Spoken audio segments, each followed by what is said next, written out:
Bonjour à tous. Alors aujourd'hui, je voulais vous parler de plusieurs sujets. Le premier sujet que je voulais aborder, c'est les urgences psy qui sont saturées.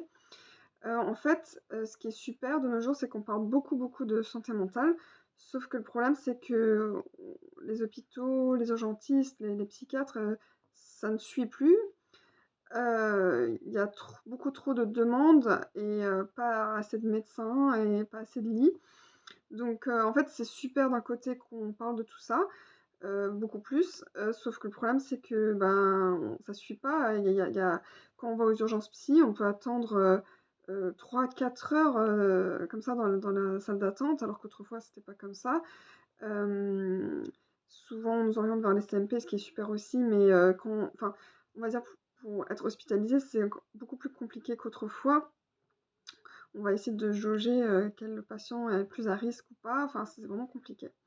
Donc d'un côté, c'est bien, mais voilà, il y a malheureusement, c'est des heures d'attente et il y a pas assez de psychiatres non plus. Je connais beaucoup de personnes qui, ne trouvent pas de psychiatre, ils sont tous, complets. Voilà, donc c'est terrible d'un côté, je sais pas ce qu'on pourrait faire. Enfin, faudrait que le gouvernement mette plus d'argent en psychiatrie. Voilà. 2e sujet, c'est justement quand on nous dit: «Ouais, mais il y a des gens qui abusent du système, ils font rien, ils ont pas travaillé de toute leur vie, mais ils ont quand même de l'argent et ils font rien».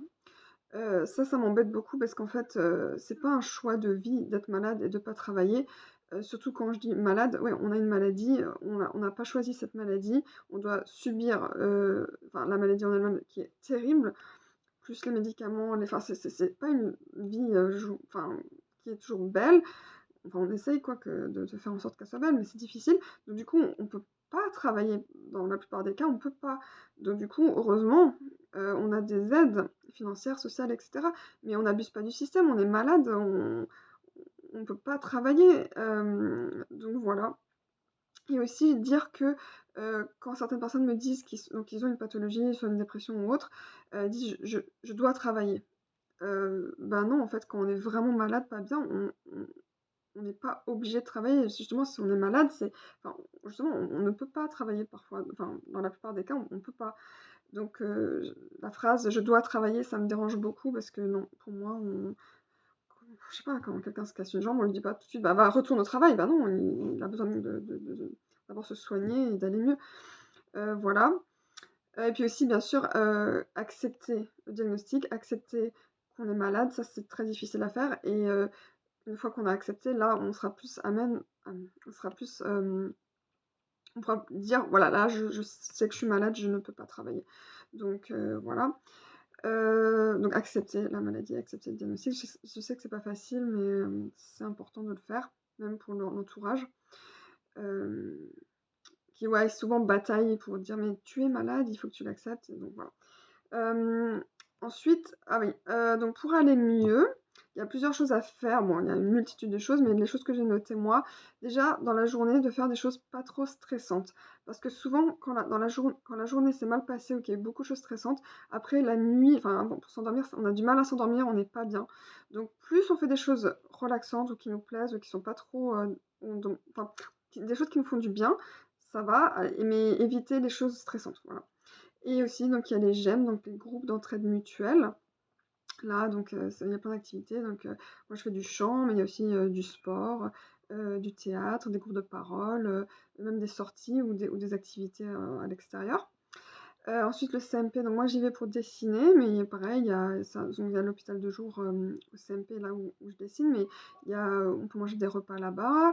Pareil, il y a des sorties aussi, des activités, des psychologues, des psychiatres, des infirmières, psy, donc c'est super. Et aussi, le sport, quel que soit le sport, mais le sport ça fait du bien. Donc toutes ces choses-là, on peut les mettre en place pour aller mieux. Et enfin, pour moi, là, c'est hyper important pour moi de dire pardon. Pardon à des amis, pardon à des collègues, pardon à des copains, pardon à des membres de ma famille, tous pour des choses que j'ai pu faire dans le passé, quand j'étais, pas bien. Je m'en veux beaucoup, ça rumine dans ma tête et je voulais vous dire pardon pour, tout ce que j'ai dit ou fait de pas bien. Mais, j'étais pas moi-même, j'étais malade, j'étais en crise. et ça me tient à cœur de vous dire pardon, même si je sais que c'est la maladie et que même, par exemple, même quand on est en état d'ébriété, qu'on va faire une bêtise, après on va peut-être dire pardon, mais pareil, c'est pas notre faute ou c'est pas voulu, mais je tenais je tenais, à vous dire pardon. Je sais pas, c'était important pour moi pour avancer et cicatriser un peu, des plaies, voilà. Voilà, voilà. Donc c'était plusieurs sujets qui ont voilà, dont je voulais vous parler aujourd'hui. Salut!